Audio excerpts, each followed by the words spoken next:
Go for it, man. Let's see. Oh, shit. This anonymous donor was amazing and enabled us to give away more than 400 bullet chain hydras. Oh my god, dude! A waterfall of bullet chain hydras next to the waterfall. The sweet meme. But you know how I feel about modded weapons. They're all trash in my opinion. I was absolutely blown away on how many new people came to the channel when we were giving these away. And I've decided that I am doing an educational series called Legacy Lessons so that everyone here can understand why legacies are dope and modded weapons are nope. Legacy Man! Legacy Man!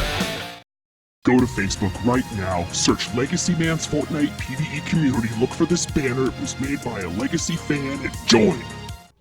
Once upon a time in this game, there was no daily legendary llama, let alone one that would literally tell you everything that was inside and guarantee you legendary items. And for quite some time, there was no weekly store where you could easily acquire legendary schematics for weapons, traps, heroes. Once upon a time in this game, there was no system that allowed you to so easily modify your weapons perks and obtain some sort of synergy between them. By the way, you've just witnessed my first go at the Recombobulator on this, what used to be, storage account.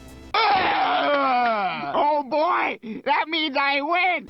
Causes affliction, damage to afflicted targets. It's something that we get automatically nowadays. But take a moment to think. What was before this?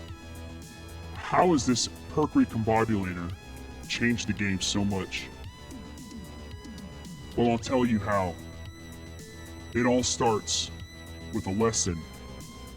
A legacy lesson.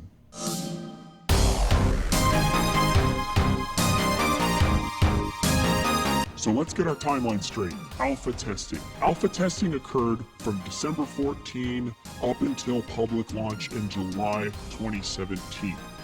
After this point in time, we are going to refer to this time period as the Legacy Era. Now the Legacy Era spans from launch July 2017 until May of 2018. So next, on May 16th, 2018, this patch brought on the Perk Recombobulator, therefore ending the Legacy Era. Here we go, Perk Recombobulator. Choose and upgrade the perk loadout for your favorite weapons and traps. Purple energy element, that's very interesting. Legacy Man, didn't you know that originally nature husks were purple? And that's probably the reason why mini bosses are purple too. Interesting. Anyways, it looks like at the time they didn't even have the element icons figured out. But here you go. Perk Recombobulator. So you may be asking yourselves, why? Why have the Perk Recombobulator to begin with? Well, some weapons had really good rolls. Some weapons had really great rolls. And other weapons, well, they didn't really have anything at all. Take this Legacy Hunter Killer as a good example. You would never be able to fire fast enough to take advantage of the 3 fire rate perks that this thing has rolled. Also, very rarely you would see the game's RNG mechanics roll perks that really weren't relevant or appropriate for that weapon archetype. For example, here's a vacuum tube launcher that rolled the getting 5 headshots in a row, what we call the 6th perk now, but it was in the 5th slot at the time. You could see here the Recombobulator would actually want to convert that to a snare because that's no longer a valid perk for a launcher. Long story short, Epic wanted to give players the opportunity to make their own weapons the way they wanted to based on their playstyle. A lot of people were also spending money on V-Bucks so that they could buy llamas, and they were getting weapons with shit perks, like double durability, double mag size, and they wanted to keep players happy. I also tend to believe that because of the large amount of people that had left PvE for PvP, they were trying to bring some of those Battle Royale players over to PvE, and the Perk Recombobulator represented an opportunity to subtly nerf the game so that people could come in and have overpowered weapons quite quickly.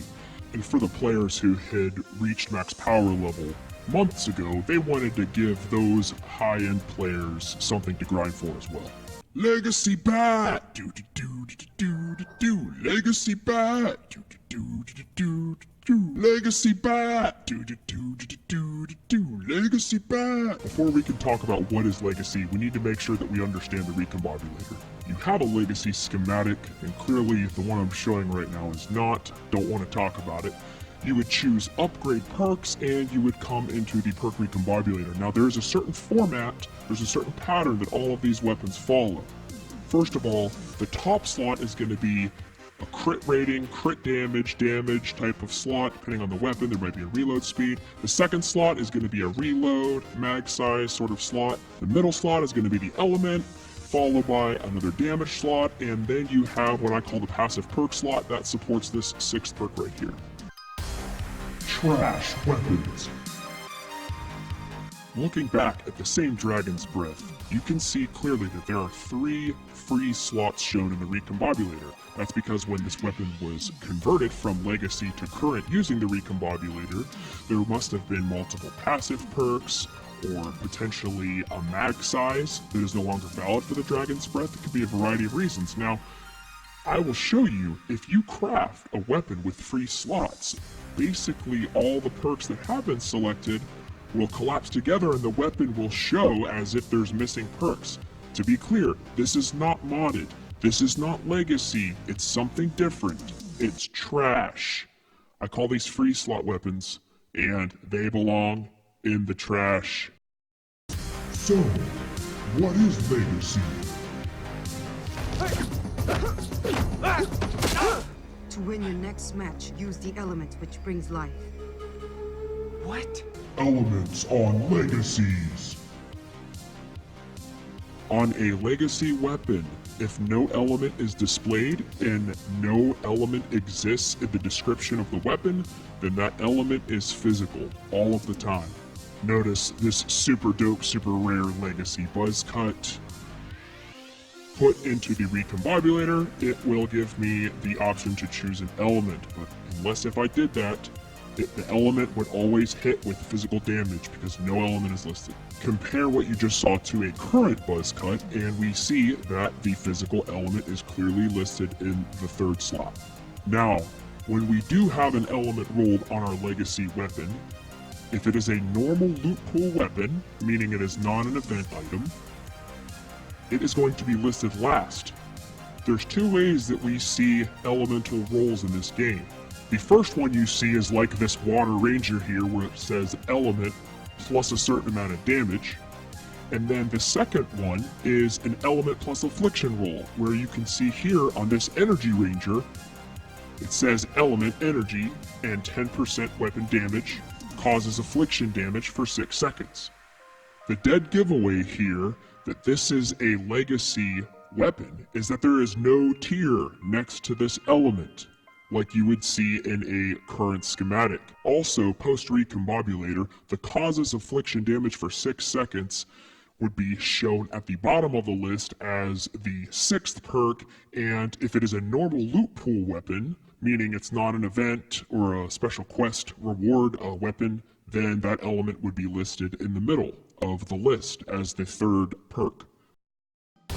Legacies with intrinsic elements.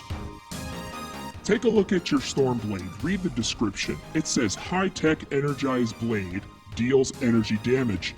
When I say intrinsic element, this is what I am referring to. Every Stormblade deals energy damage. The element roll is not listed here. I'll explain to you why shortly. If I was to put it in the Recombobulator, you would see right here, clearly showing it would be an energy weapon. The reason why the energy element on these intrinsic energy weapons is not displayed is because in very rare cases, you have the opportunity to roll an additional element on top of that intrinsic energy, or element plus affliction, just like we illustrated before. So what happens when an intrinsic energy normal loot pool weapon rolls an additional element? That is when we get the cosmetic display in-game of that element. Only the legacy that rolls the additional element will show this effect in-game. I refer to these weapons as cosmetic legacies. It's not only Storm Blades, but Farmer's Glory Spears, Armageddon Axes, Reaper Scythes, the Death Ray Assault Rifle, Space Invader Pistols, Zap Zap Pistols, and Zapatron Sniper Rifles. And remember, the only reason these display the element in-game is because of this additional elemental roll on top of the intrinsic energy. One thing to mention, although the Husk Stomper is an intrinsic energy weapon given by its high-tech verbiage in the description, I have zero idea why Epic decided to do this, but you can change the element on these freely using the Perk Recombobulator. Legacy event weapons. I'm going to hold off on all detailed talk of legacy event weapons. However, there are some event sets that have an intrinsic element. On all of these sets, the element is not going to be displayed in the perks, however it will be found in the description. Now, when these weapons are converted, or if you pick one up recently, you are going to see these elements listed at the top. The example that I just showed is with regards to the vacuum tube set, which has intrinsic nature, the vendor tech set with intrinsic energy, you have the dragon set with intrinsic fire,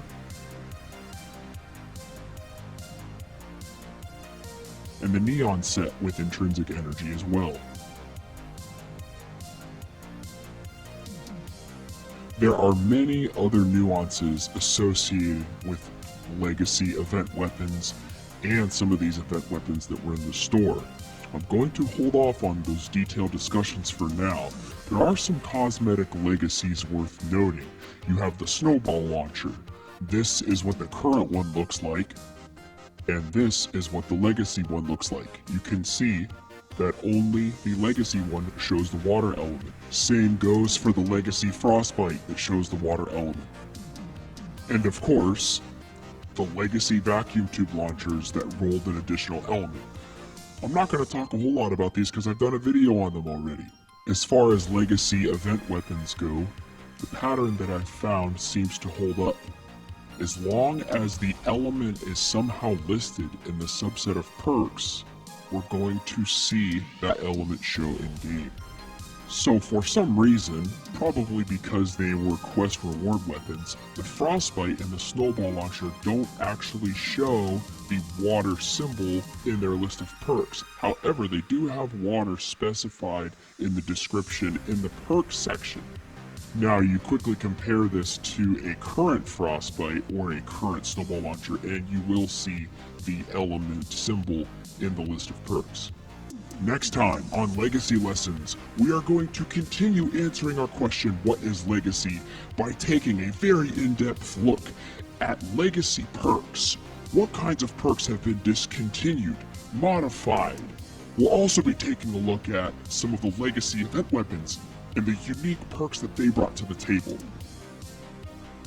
Since I get this question all the time, I am on a mission. I want everyone to understand, what is Legacy? I am Legacy Man. You name it, I craft it, and that is why I wear this mask. See you next time.